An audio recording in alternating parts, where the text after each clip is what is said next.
दूसरे लोग नहीं मिलेंगे।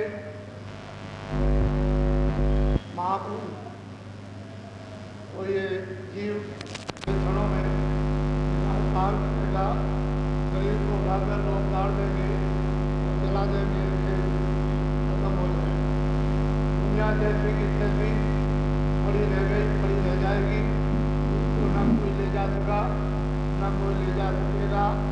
इसी पर सबको विचार करना चाहिए कि धनी मानी शेठ साहूकार, गरीब और पढ़े लिखे ये सब जा रहे, सब सामान यही रख दिया जाता है।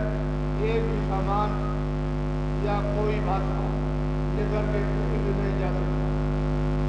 अब यहाँ रखा और बिल्कुल पागल बनाकर और यहाँ से हमारी चोट से ठोकर लड़ा से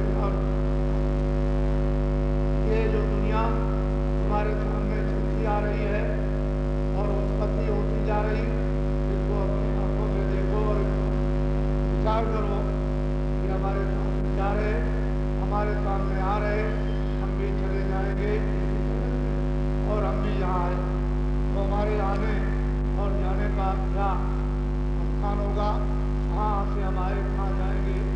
अगर ये फिक्र और चिंता जीव को हो जाए तो महापुरुषों की उसमें कुछ प्यास लगे मिलने की, लेकिन इससे मुझे मालूम होता है कि महापुरुषों के संबंध में तो किसी मात्र भी उनके भाव और विचार चला तो ऐसे ही तमाशा देख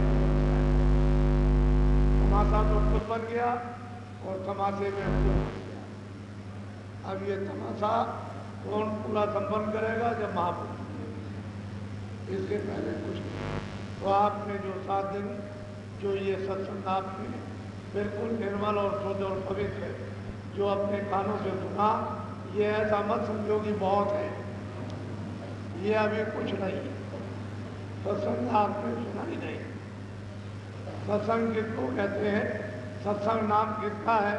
और महापुरुष से सत्संग का क्या अर्थ और भाव भेद बताते हैं, वो तो आपको कुछ नहीं बताते। लेकिन ये है कि वो एक सीढ़ी है जिसके किनारे यानी बैठाना है और बताना है कि तुमको इस तरह से सीढ़ी पर चढ़ना है।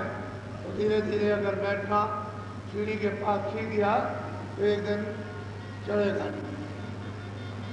महापुरुषों के पास जा करके उन वचनों को सुनना चाहिए जो जो कल्याणकारी हैं, जो जीवात्मा को जगाते हैं और जीवात्माओं को जो रोते हैं। अगर ऐसे वचनों को आप नहीं सुनेंगे तो फिर इस गंदगी को दूर कौन करेगा? तो जो ऊपर से महापुरुष जत्था, एक ग्रुप, एक जत्था, एक ग्रुप, एक टोली जो ऊपर से उतार करके अपने साथ लाते हैं, क्योंकि यहाँ तो उनकी कोई भक्ति भाव करना कोई जानता ही नहीं, वो ऊपर से ले आते हैं और जगह जगह हर जगह उनका जगह जन्म हो जाता है। कोई 200 मील, कोई 300 मील, कोई 400 मील, कोई इतना दूर इधर चारों तरफ जन्म दे दिया जाता है और थोड़े ही समय में उनका ऐसा तार और सूत्र है यानी लग जाता है कि फौरन वो वहाँ सब एक जगह पूरा का पूरा जत्था उन महापुरुषों का जो टोली लेकर के आया हुआ सब इकट्ठा हो गया और वो सब ज्ञानी होते हैं। और निमित्त मात्र की बात है, ये तो उनको भी देते हैं, लेकिन वो निमित्त मात्र, वो बने बनाए पके पकाए वो सब के सब तैयार होकर के आते हैं और बस मर्यादा परिपूर्ण रूप से पालन कर वो आकर के फिर उनकी भक्ति सेवा आकर का पालन भजन करना। यदि किस तरह की सेवा करते हैं ऐसी कोई सेवा कर ही नहीं सकता। उनको देख देख करके जीव जो है वो संस्कार डलवाते हैं कि हम भी ऐसी सेवा करें। बड़े ज्ञानी होते हैं और पहुंचे हुए, लेकिन गुरु की आज्ञा के बगैर जरा सा भी कहीं पत्ता नहीं होता, पूरे होते हैं, उनमें कोई कमी नहीं होती है, वो पहुंचे हुए होते हैं, वो सब मंडलों में जाते हैं और आते हैं, लेकिन गुरु के बगैर एक पत्ता नहीं। ऐसी आज्ञा का पालन करते हैं जैसे कि मतलब कि कोई ऐसी आज्ञा का पालन कर नहीं सकता। ऐसी जीवात्माएं जो उनके साथ पकी पकाई आती है टोली और जत्थे के रूप में, वो संसार के जीवों के लिए वो प्रश्न करते हैं महापुरुषों से, कुछ पूछते हैं, क्योंकि ये सब लोग बैठे रहते हैं, इनको तो ये पता नहीं है कि ये क्या है, उनको तो मालूम है कि ये है क्या, ये नहीं जानते, उनको सब मालूम है क्योंकि वो तो पगे पकाए पूरे ज्ञानी है, उनमें पूरी शक्ति है, लेकिन गुरु के बगैर, गुरु की मर्यादा के बगैर कुछ रस से मत नहीं होता। और ऐसा होता है कि लय हो गए तो पूछते और प्रश्न करते हैं, तरह तरह के प्रश्न करते हैं, एक तरह के नहीं, ये काल क्या है, ये माया क्या है, ये जीव क्या है, ये मन क्या है, ये बुद्धि क्या है, ये चित्त क्या है, ये इंद्रियां क्या है, जीवन प्रकृतियाँ क्या है, आसमान क्या है, ये जमीन क्या है, ये पानी अग्नि वायु क्या, सब तरह का प्रश्न करते हैं, उनसे पूछते हैं। इसके लिए जो नहीं जानते, क्योंकि जब वो आपको तो प्रश्न करना आता नहीं और वो पगे पकाए उनको सब तरह का प्रश्न करना आता है, तो वो जीवों के हित के लिए वो स्वामी से प्रश्न करते हैं कि महाराज हमको जो जो हम पूछे वो हमको हमारी शंका, यानी उनकी कोई शंका नहीं, लेकिन ये जो बैठे हैं इनकी शंका, यानी हमारी शंका, इसको आप दूर कर दीजिए। वो प्रश्न वो करते हैं, शंका आपकी है और जवाब देंगे तो आपकी शंका दूर हो जाएगी। उनके पास तो कोई शंका है ही नहीं, वो तो बगे बगाए पूरे के पास लगे और पूरे हैं, और एक भी पत्ता आज्ञा के बगैर हिलता नहीं, और उनको कोई जान भी नहीं सकता।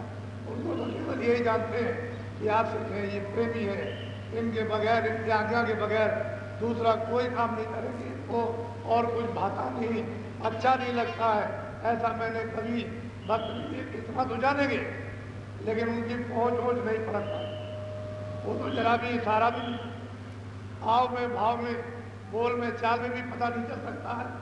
ऐसी लोग यानी भक्ति करते हैं नीचे की और पगे हुए खुले होते हैं।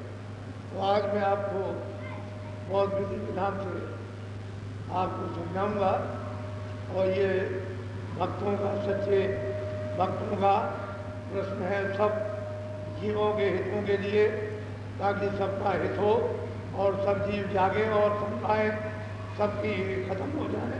तो बहुत प्यार से पूछते हैं।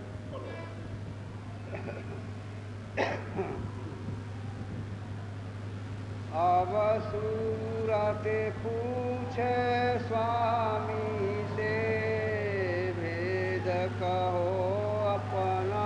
ये जो सूरत दोनों आंखों के बीचों बीच बैठी हुई है, जो जाग गई और ऊपर मंडलों में जाकर के सारे मंडलों का दर्शन दीदार, यानी ब्रह्म ईश्वर का, ब्रह्म का, पार ब्रह्म का, और ऊपर जाती है अपने प्रिया पद में और सच्चे बादशाह का दर्शन कर, वो पूछती है कि स्वामी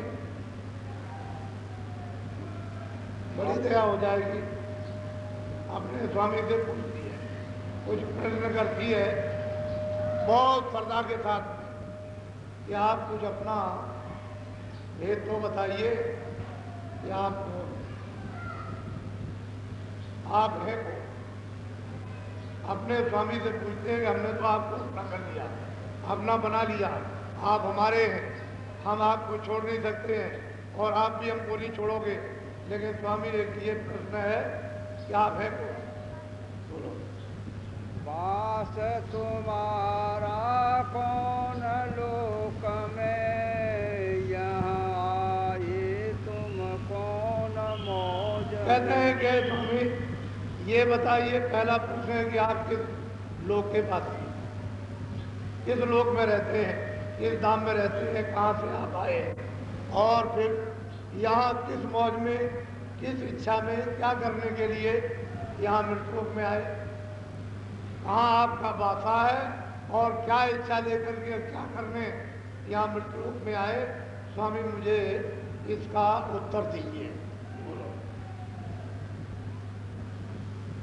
देश तुम्हारा कितनी दूर, खोजे सूरत न पाए। अब वो जीवात्मा कहती है दोनों आंखों के जो पीछे बैठी है कि हमने सब जगह खोजा, तलाश किया, ढूंढा, कोई पूजा की, कांड किया, उपासना कांड किया, दान किया, पुण्य किया, क्या किया, बैराग किया, तपस्या की, व्रत किए, सब कुछ किए, हमने सब जगह खोजा, ढूंढा, लेकिन कहीं भी हमारा पता ठिकाना नहीं लगा।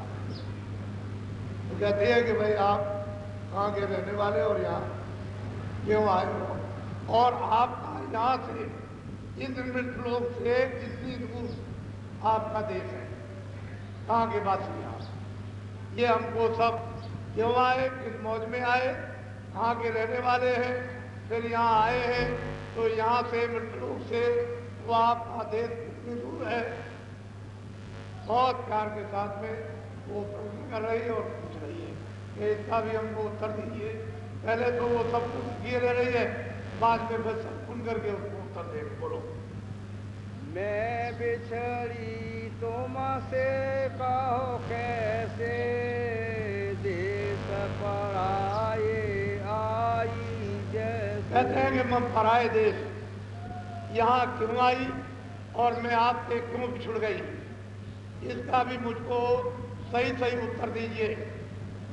मुझे क्यों आपने अलग कर दिया, क्यों मैं बिछुड़ गई और पराए देश में क्यों आई, आपके देश से अलग क्यों की गई, इसका भी मुझे उत्तर दीजिए। बोलो। मेरा हाल भिन्न कर गाओ, देश अपना मोह। और ऐसे नहीं, भिन्न भिन्न विधि विधान के साथ, यानी आप अपना मतलब ये मेरा भेद बताइए कि मैं कैसे आई, क्यों भेजी गई, क्यों यहाँ काल के देश में डाली गई और कर्मों में क्यों बर्मा दी गई और फिर वहाँ से क्यों निकाली गई। ये पूरा विधि विधान से भिन्न भिन्न मतलब इस तरह से हमको समझाइए ताकि हमको ये संतुष्टि और हमारी शंका दूर हो जाए कि हमारे प्रश्न का उत्तर हमको मिल गया और हमारी ठीक ठीक समझ में आ गया। मन तन संग पड़ी मैं कब से, दुख पाए बहुतक में जब। कहते हैं कि मन के साथ तन के साथ मैं जो यहाँ आकर के बांधी गई, तो मैंने इस तन में, इस मन के साथ कितने कितने दुख बहुत बहुत से पाए।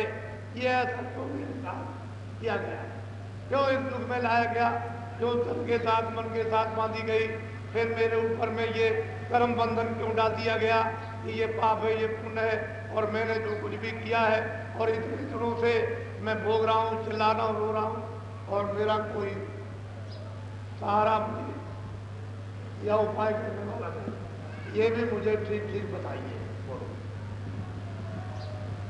क्यों भूली मैं देश तुम्हारा, आए पड़ी परदेश। अब वो जी बात कहती है कि स्वामी ये भी बताइए कि मैं आपका देश क्यों भूल गई, क्यों ऐसी जरूरत पड़ी कि मैं बिल्कुल ही देश को खो बैठी और प्रदेश को मैं अपना देश समझने लगी, अपना घर समझने लगी, यहाँ इनको अपना साथी समझने लगी, और फिर ये कि इनमें से हमारा कोई भी साथी नहीं रहा, सब किनारा अपने स्वार्थ में कर गए, और मैं इतने दिनों से यहाँ 84 और नरकों में भोग रहा हूँ, रो रहा हूँ, चिल्ला रहा हूँ, तो मैं आपका देश क्यों भूल गई।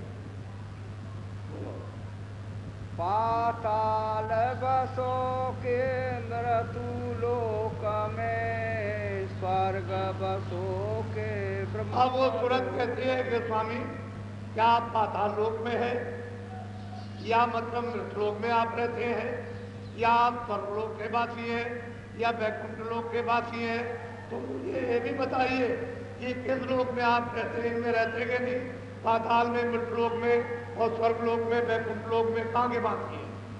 ये मुझे विधि विधान से भी समझाइए। बोलो।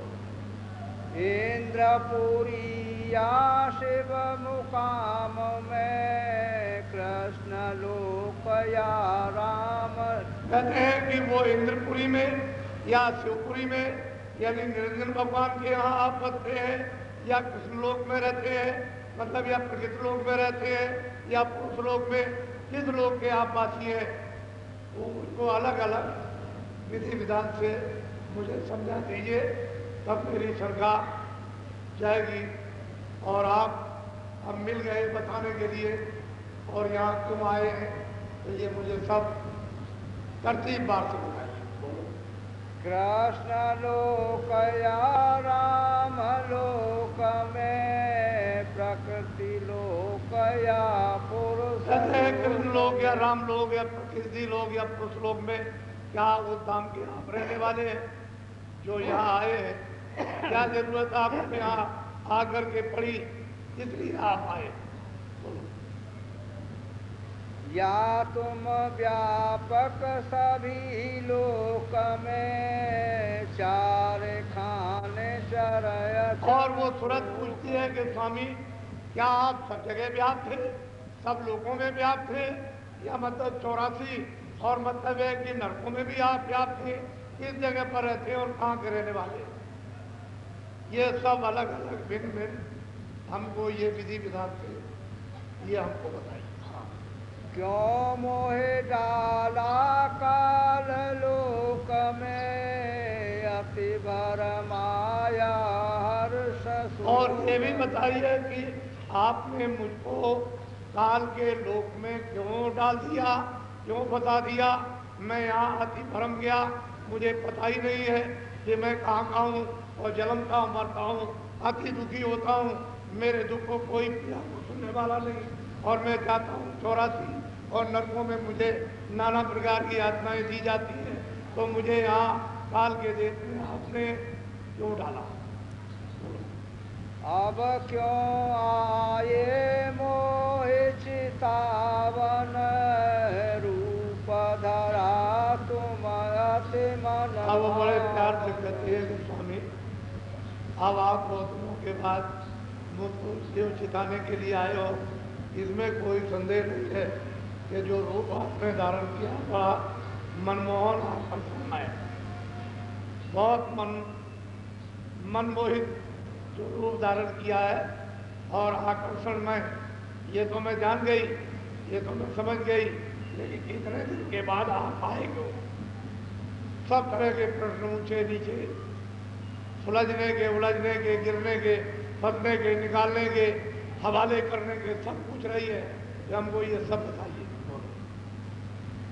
मैं दासी तुम चरण निहारे वेद देव तुम। अब बहुत प्यार से कहते हैं कि मैं दासी, मैं सेवक, मैं आपको छोड़ के जा नहीं सकती। मुझे ये सब भेद, जब मैं आपके चरणों में बैठ के चरण निहार रही हूँ, तो मेरी ये संघा यानी आप दूर कर दीजिए और पूरा पूरा अपना जो भी गोपनीय वेद हो वो मुझे सुनाइए। तब से शब्द स्वामी बोले सुनो सुरत तुम में। अब महापुरुष बड़े प्रसन्न हुए, इस तरह के प्रश्न सुन करके इसने प्रश्न किया है, उत्तर लेने के लिए तो बहुत प्रसन्न हुए। वो तो शब्द स्वामी है, वो तो सूरत शब्द रूप हो गई, तो बहुत प्रसन्न होकर के बोले और सब विधि विधान के साथ हम उनको उस सूरत को समझा रहे, और उसके साथ में पूरा मजमा, पूरा समाज बैठ करके उस प्रश्न के मतलब एक उत्तर को साफ के साथ सुनेंगे, और उसको भी और सबको, मतलब प्रश्न तो उसका नहीं था, सबका था, और सबके प्रश्न का उत्तर उसके प्रश्न से सबको मिला। बोलो। जो तू पूछे भेद हमारा कहूँ सभी अब कर दे। कहते हैं सूरत, अगर तू मेरा भेद पूछती है तो मैं अपना सभी भेद विस्तार के साथ मैं तुझको बताए देती हूँ, उसको तू ध्यानपूर्वक अच्छी तरह से अब बोल। मैं हूँ अगमय नाम अमाया रहूँ मौज में महापुरुष कहते हैं मैं अगम अनाम अमाया, मैं, मेरा कोई रूप नहीं, मेरा कोई नाम नहीं, मेरा कोई धाम नहीं, मैं इन सब से अलग रहता हूँ। अगम अनाम अमाया, माया से अलग हूँ।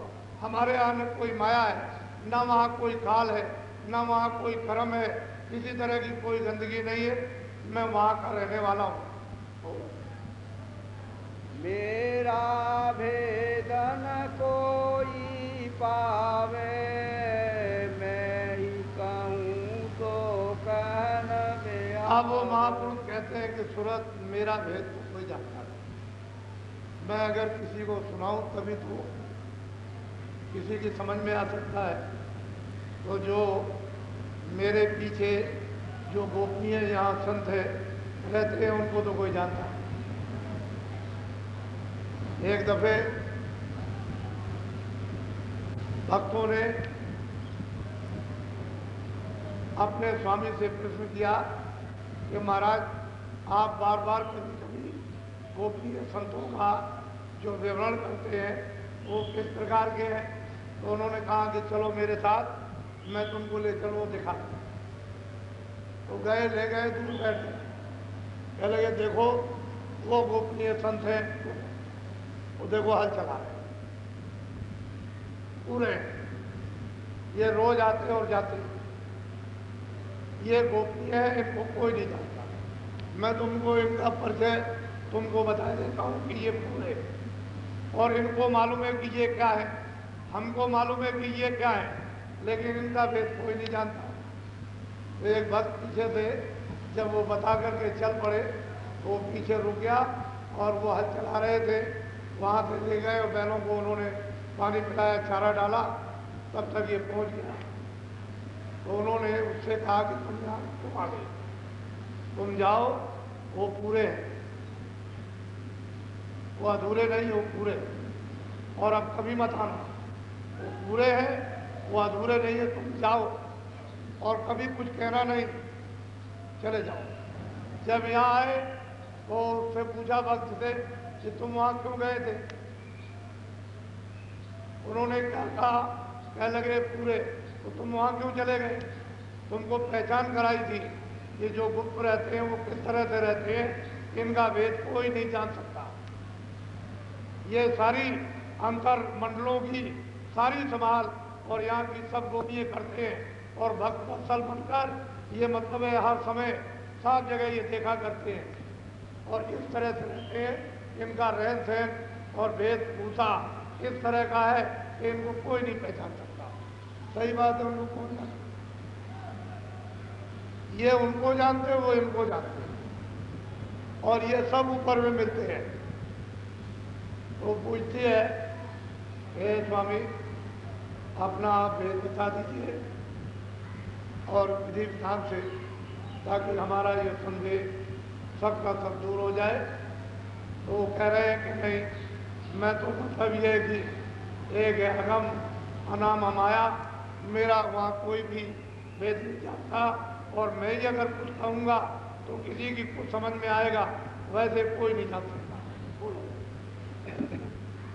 प्रथम अगम रूप में धारा, दूसरा अलग पुरुष। अब उन्होंने बड़े विधि विधान से समझाया कि जब हमारा नाम था, अपार था, अरूप था, तो मैंने प्रथम रूप अपना धारण किया, वो अगम। तो अगम लोग निर्माण करके यानी स्थापित करके वहाँ अगम पुरुष को बैठा दिया। एक रूप तो हमारा, दूसरा जो है अलग लोग, वो मैंने अलग रूप धारण किया और अगम पुरुष को बैठा दिया। और तीसरा मेरा रूप है सतरूप, सतपुरुष को मैंने धारण किया और सतपुरुष में सतपुरुष को बैठा दिया। ये मेरे तीनों निज रूप हैं। इन तीनों लोकों में सतपुरुष, अलग पुरुष, अगम पुरुष, ये मेरे तीनों के तीनों रूप हैं। मैंने ये तीनों लोक बना करके, और कितने युग और कितने कल्प, जिसकी न आज तक कभी गिनती हुई और न कभी गिनती हो सकती है, सबसे मैंने स्थापित किए, ये कर दिया, और मैं इनसे सबसे अलग। ये मेरा, इनमें मेरा पूरा रूप है और इसमें कोई किसी तरह का यानी बंधन नहीं है, किसी भी तरह का कहीं भी वैसे मात्र परमात्मा भी बंधन नहीं। ये मेरा निजी रूप है। बोलो। ईश्वर सात पुरुष में भया सत्य लोक में। कहते हैं कि तीसरा में सतपुरुष मतलब, और वो सतलोक की रचना मैंने की और वहां सतपुरुष को स्थापित कर दिया। अब ये तीनों लोग वैसे के वैसे, और वो अनामी लोग सबसे अलग है, लेकिन ये तीनों उसी अनामी पुरुष की ही ये मौत से ये तीनों लोग स्थापित किए हुए हैं, और तीनों में ये उनका निज रूप विराजमान, सतपुरुष और अलग पुरुष और अलग अनामी पुरुष अलग। इन तीनों में मेरा रूप यहाँ से उतरी का। अब वो कहते हैं महापुरुष ये सूरत, इनमें मेरा तीनों में रूप है, मेरा निजी रूप, लेकिन मैंने कुछ फिर नहीं किया। सतलोक से फिर वहां से धारा नीचे चलेगी, उधर मेरा कोई विस्तार नहीं। अब वो सतपुरुष का विस्तार करेंगे। मेरी एक रूप की एक सूरत, यानी मैंने जो सतलोक में स्थापित कर दिया है, वो मतलब ये उसका नीचे का सारा विस्तार करेंगे। मैं तो यहाँ अलग रहता हूँ। इन तीनों में मेरा रूप यहाँ से उतरी कला। कहते हैं सतलोक से यानी सतपुरुष से एक अनूप कला वहाँ से उतरी शब्द द्वारा। पहले शब्द जोरों का सतपुरुष के उस मुखारबिंद से निकला और उसने न मालूम कितने यानी बेशुमार उसने मंडल यानी बना दिए, आकाश बना दिए, और यहीं से फिर उतार सतलोक में तो खजाखज सूरतें भरी हुई हैं, वहाँ एक सूरत को उतार देंगे सतपुरुष और जगह जगह पर फिर स्थापित कर देंगे। तो पहले शब्द उधर से आया, उधर से धार सीधी चल करके आई और यहाँ पर नीचे आकर के टिक गई, और खाली वो शब्द की धार जो है इस तरह से यानी चक्कर मार रही, ऐसे नाच रही। अब वो बहुत दिनों और मुद्दतों के बाद ये सारे के सारे आकाश बने रहेंगे उनके शब्द के द्वारा। फिर वो सूरत को देखेंगे उसी शब्द पर, तो उसका ठेका बना देंगे। ये इसका ठेका, ये महाकाल का ठेका, ये पार्वन का ठेका, ये ब्रह्म का ठेका, ये निरंजन भगवान का ठेका, ये सब बना देंगे। और उस वक़्त में कोई किसी को कुछ नहीं, बस केवल इनको बैठाल कर और ये वहाँ बैठ करके उसी शब्द के उस ठेके पर स्थान पर और उस सतपुरुष का सब ध्यान करेंगे, एक लक्ष्य होकर के ध्यान करेंगे। उस समय पर कोई रचना नहीं, क्योंकि सूरत के बगैर उस मंडल में कोई रचना भी नहीं हो सकती है। तो ध्यान स्थित होकर के उसकी तपस्या करेंगे, कितने युग और कल्प भी जाएंगे, तब करते करते फिर कभी जाकर के सतपुरुष यहाँ तक निज कर मुझको जानो पूरन रूप मुझे। कहते हैं सतलोक में मैं पूरा हूँ, अलग लोक में अगम लोक में मैं अलग लोक में पूरा, आगम लोक में मैं पूरा हूँ। मेरा निज रूप है, वहाँ कोई किसी तरह की मिलोनी नहीं, और मैं अलग हूँ, मेरा इनमें रूप, मुझे जाने यहाँ कोई किसी तरह का बंधन नहीं। जो भी सोचते हैं वहाँ पहुँच जाएंगे, सब स्वतंत्र, सब आजाद होंगे, सर्वदा के लिए सदैव के। फिर लौट करके ना उनको कभी आना है ना कभी आएंगे, वो तो पहुँच गई अपने खजाने। यहाँ तक मुझको जानो, और इसके बाद ये फिर विस्तार होगा नीचे सतलोक की बात। बोलो। अंश दो ये सतपुरुष निकारी ज्योति निरंजन नाम। अब जो शब्द जो उन्होंने बड़े जोर का जो धत्कार निकली थी, तो वहाँ पर दो सूरतें निकाली, एक माया की और एक पुरुष। एक उन्होंने ज्योति और एक उन्होंने पुरुष। तो आद्या माँ शक्ति ज्योति हो गई और निरंजन भगवान पुरुष हो गए, इनको ऊपर से निकाल दिया और शब्द के द्वारा नीचे उतार दिया। क्योंकि शब्द नहीं होगा तो नीचे डोरी नहीं होगी तो टिकेंगे कहाँ, टिकने की कोई जगह ही नहीं है। तो बस उसी डोरी पर उतार करके और सहज कमल में और वहाँ एक ठेका बनाकर और नीचे आकर के चरण कमल रोक दिया और दोनों को इनको उतारा। एक तो मतलब ये ज्योति रूप में, एक पुरुष रूप में, और सहजल कमल में आकर के बैठा दिया। दोनों आकर के अलग अलग इनके रूप है, तो एक मायावी रूप, एक पुरुष का रूप। बोलो। यह तो कला उतर कर आई, झंझरी दीप में आन। अब वो कहते हैं कि वो कौन सा दीप है? झंझरी दीप। उसमें आकर के दोनों कलाएं वहाँ आकर के इनको बैठा दिया गया कि तुम दोनों के दोनों यहाँ रहो इसी जगह पर, और तुमको अब सख्त लोग देश से निकाला जाता है। तो ये आकर के उस झंझरी दीप में सहजल कमल में वहाँ आकर के बैठा दिया गया। बोलो। तीन लोक में रहूं न्यारा, कहते हैं मैं तीन लोक से अलग, मैं ना मृतलोक में हूँ, ना मैं पाताल लोक में हूँ, ना मैं स्वर्ग वैकुंठ लोक में हूँ, ना मैं झंझरी लोक में हूँ, ना मैं ब्रह्मलोक में हूँ। मैं इन सब से परे रहता हूँ। वो बहुत प्यार से सूरत को समझा रहे, मैं इसमें किसी में नहीं रहता हूँ, सबसे अलग है मेरा देश। बोलो।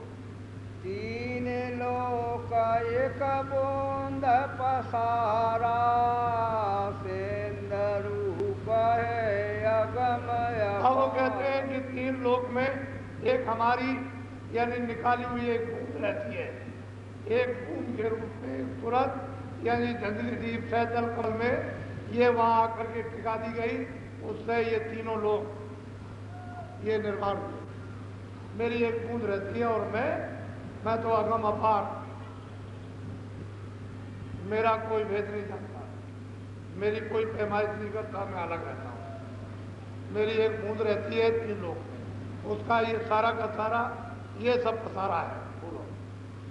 मैं न पताल स्वर्ग नहीं मिरता, ब्रह्मा विष्णु महेश। अब महापुरुष कहते हैं पाताल स्वर्ग और मृत लोग और ब्रह्मा विष्णु इन महादेव इनमें मैं नहीं हूँ, बिल्कुल इनसे अलग। बोलो। नहीं गोलोक नहीं साकेत, इंद्रपुरी नहीं ब्रह्म कहते हैं कि समेत। न इंद्रलोक में हूँ, न ब्रह्मलोक में हूँ, न रामलोक में हूँ, न साकेत लोक में, इसमें किसी में मैं नहीं रहता। तीन लोक व्यापक में नहीं, बूंद एक में। अब वो कहते हैं कि तुरंत उन्होंने पूछा था क्या आप व्यापक रूप से सब जगह हैं? तो उन्होंने कहा मैं व्यापक रूप से भी यानी कहीं भी नहीं रहता हूँ और इन लोगों में भी कहीं नहीं रहता हूँ, मैं तो इन सब से परे हूँ। इसमें मेरी एक बूंद एक सूरत मेरी रहती है। उसी बूंद का सकल पसारा, वेदता एक ब्रह्म कहते हैं अपार। उसी बूंद का ये सारा का सारा ये ब्रह्मांड तीनों लोगों का ये सारा पसारा है, और उसी को लोग क्या कहते हैं? अपार। जो बूंद की रचना है उसको आप अपार कहो, और सिंधु है और महासागर अपार, वो तो अलग हो गया, उसे तो कोई जानता नहीं।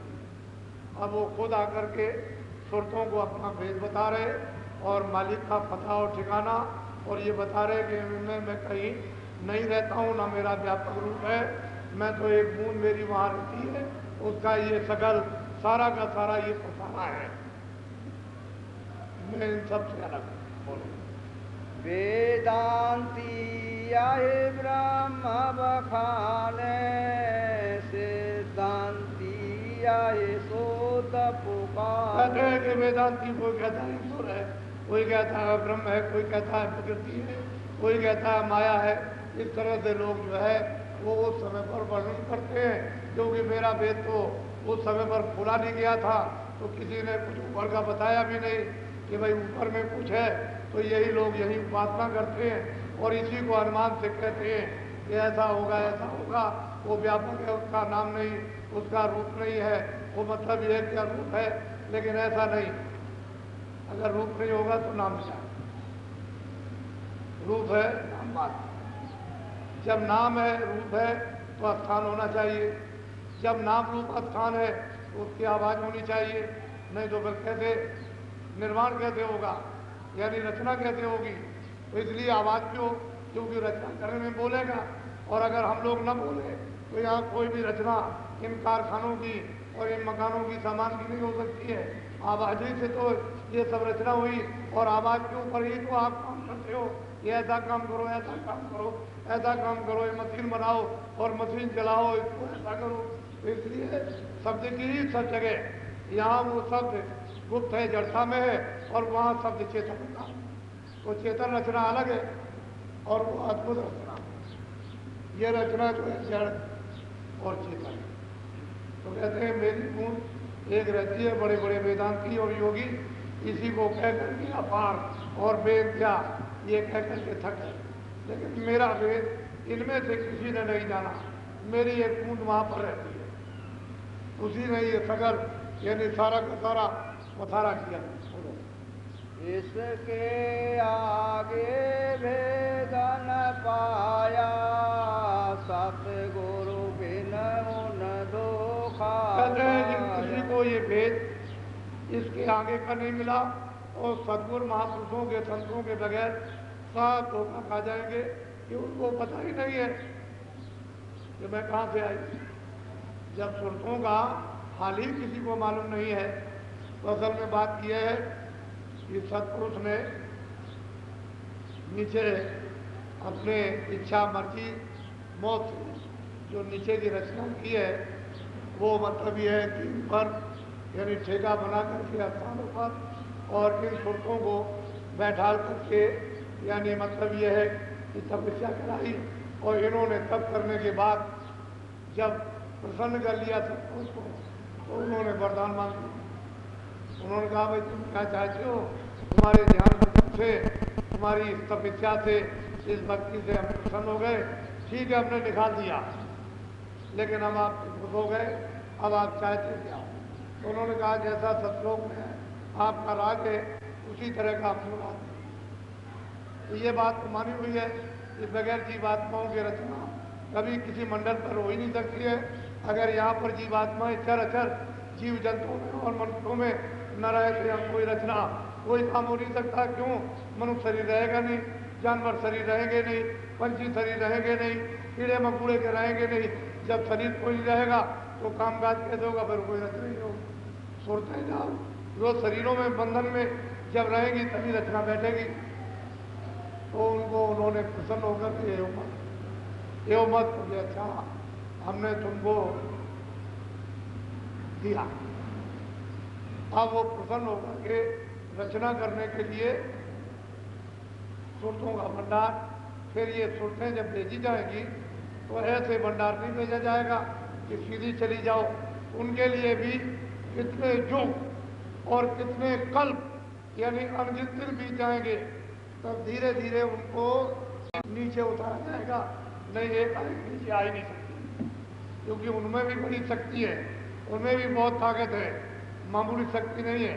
वो हुक्म से उतरेगी, आदेश से नीचे उतरेगी कि मालिक की सतपुरुष की क्या मर्जी है, क्या इच्छा है, उस मर्जी और मौज को उन्हें कबूल करना पड़ेगा। फिर नीचे धीरे धीरे उतर के आएंगे, ठेके से उतरेगी, रुकी रहेगी, वहाँ का आनंद उल्लास के बाद फिर मर्जी होगी तो नीचे फिर उतरेगी, फिर उसके बाद बहुत दिनों तक वो रस और आनंद लेगी, और फिर उनकी मर्जी होगी थोड़ी सी फिर उतरेगी, क्योंकि वहाँ तो सबको स्वतंत्रता है, कोई बंधन तो है नहीं है।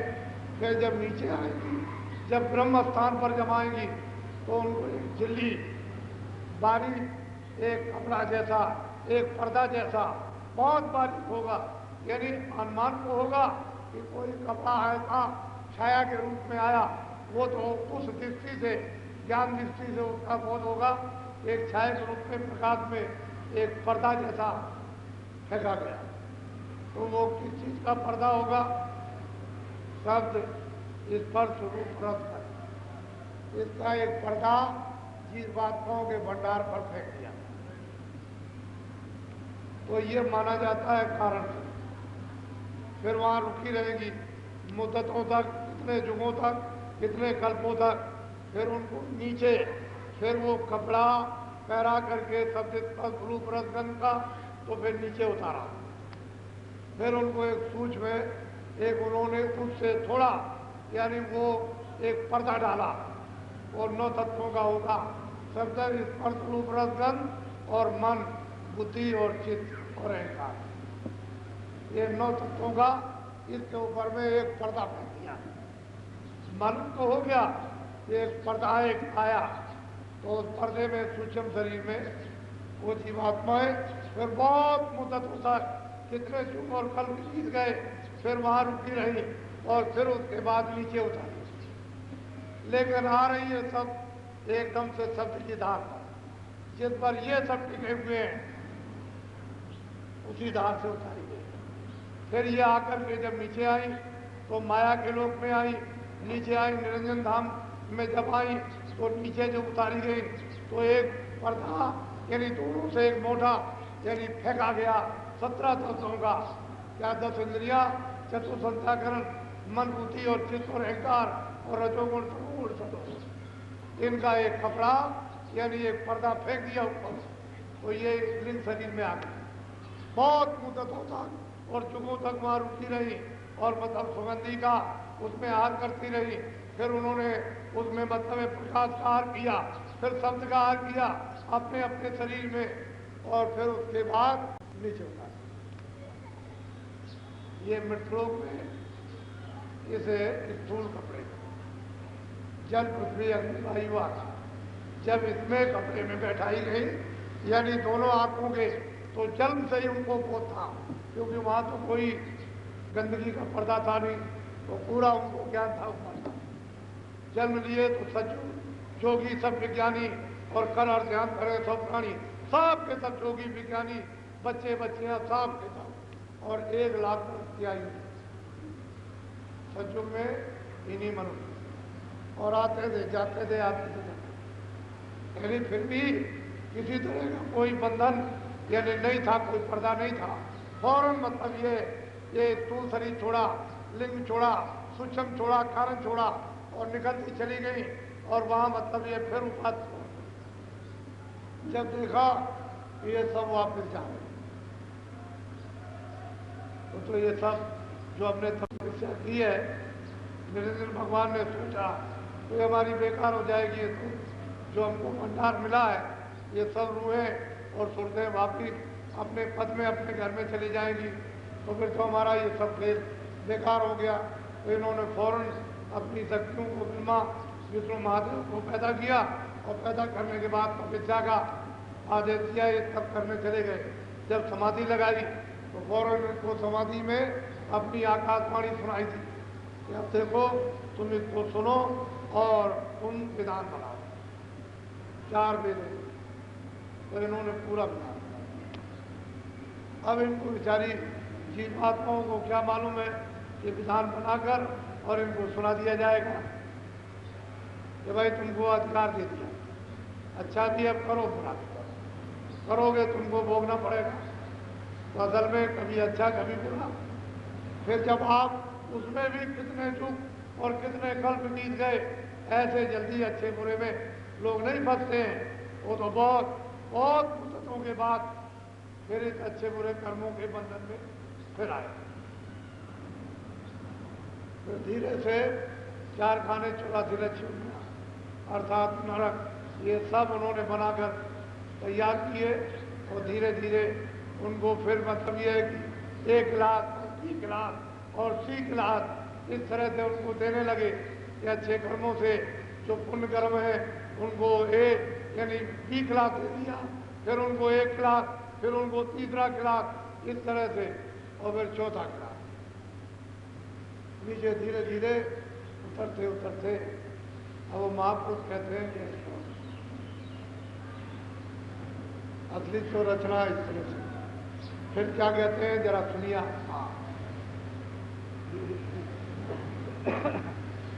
जितने मत हैं जग के माही, इसी बूंद को। अब वो बहुत प्यार से महापुरुष श्लोक को समझाते हैं कि जितने भी मत हैं ये सब इसी बूंद को कहते हैं। सिंध को इनको पता नहीं है कि सिंध कैसा है, उसी बूंद को मानते हैं और उस बूंद के पास भी नहीं जा सकते। उसके भी जाने के लिए बड़े कठोर साधन रखे हैं कि इन साधनों को जब वे पार करता हुआ आएगा तब मेरे पास आएगा, न वो साधन कर सकेगा। वहाँ तमाम विघ्न और बाधाएं उन्होंने खड़ी कर दी हैं, तो नीचे के नीचे रह जाएंगे। इसी बूंद को सिंध कहते हैं, बूंद और सिंध अलग है। जो मेरी एक बूंद है उसी को ये लोग चिल्लाते हैं सिंध। बोलो। सिंध असल रायन से न्यारा, वेद कथिवनता। और महापुरुष कहते हैं कि सिंध जो है इस बूंद से बिल्कुल अलग है। उनका ये सगल पसारा जो है इससे वो अलग रहता है, लेकिन हम क्या करें न जानने के कारण। अरे भाई मेट को मालिक कहा जाता है। जब मालिक नहीं मिलेगा, सेठ नहीं मिलेगा, तो मैनेजर को ही लोग सेठ कहते हैं। अरे भाई जब मतलब वो नहीं मिलेगा तो देवी देवताओं को भी कहते हैं यही मालिक है, यही भगवान है, यही ईश्वर है, यही सब कुछ है। उनको ये भी पता नहीं है कि देवी देवता किसने पैदा किए हैं, ये भी नहीं मालूम है कि ब्रह्मा विष्णु महादेव का कौन पिता है, ये भी पता नहीं है कि आद्या महाशक्ति किसकी अर्धांगिनी है, कुछ नहीं मालूम। इसी को मान करके कहते हैं मैं इनसे अलग हूँ। ब्रह्मादिक सब वेद भुलाए, ऋषि मुनि कर्म भरम। कहते हैं ऋषि मुनि ये तो कर्म भरम में उलझी गए, लेकिन जिनको वेदवाणी सुनाई दी थी और उसका साक्षात्कार नहीं हुआ था ब्रह्मा को, ब्रह्मा जी के पिताजी का, तो वो भी नहीं जान पाए। एक तो दिया जो वाणी आई, लेकिन पिता का उनको भी दर्शन नहीं दिया। यानी निरंजन भगवान के सहस्त्र कमल में ब्रह्मा विष्णु महादेव शिव ये भी उनका दर्शन नहीं कर सके, वो भी उनसे वंचित। तो बताओ उसको कौन जानेगा। और ऋषि मुनि इसी में बुला गए। और वो जो सिंध है अगम अपार, उसका किसी को पता ठिकाना ठौर मालूम ही नहीं कि वो कौन सा रास्ता वहाँ जाने का।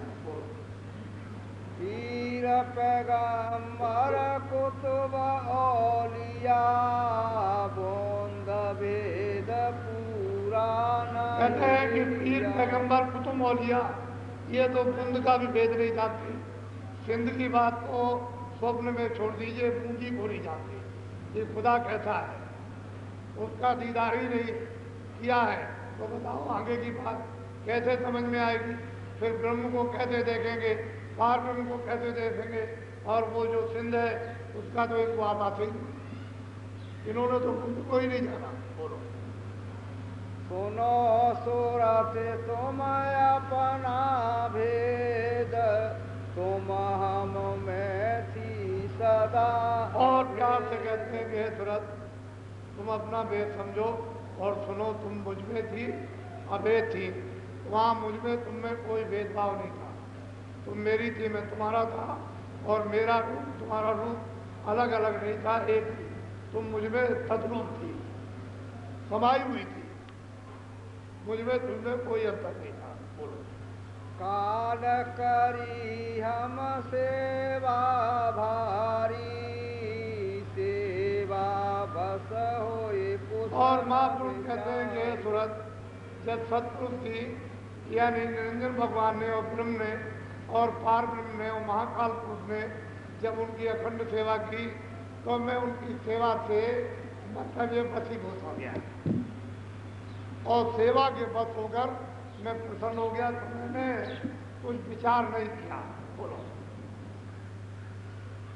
तुमको मांगा हमसे उसने, सौंप दिया तुम्हें सेवा। जब सेवा की और मैं प्रसन्न हो गया और सेवा बस होकर के उसने यानी हमसे तुमको मांगा, सुरतों को मांगा कि जैसा सतलोक में राज है उसी तरह का हमको राज दे दिया जाए। तो फिर हमने उसकी सेवा बस करके तुमको दे दिया कि जाओ अच्छा बोलो। काल लाए तन मन को घेरा, दुख सुख पाया तुम ये मैं जानता हूँ कि मुझसे मांग करके यानी निरंजन भगवान ब्रह्म और पारब्रह्म तुमको हमको ले आए, हमसे मांग करके और यहाँ तन मन में डाल करके तुमको बहुत दुख दिया है, ये हमको सब मालूम है, सब हम जानते हैं।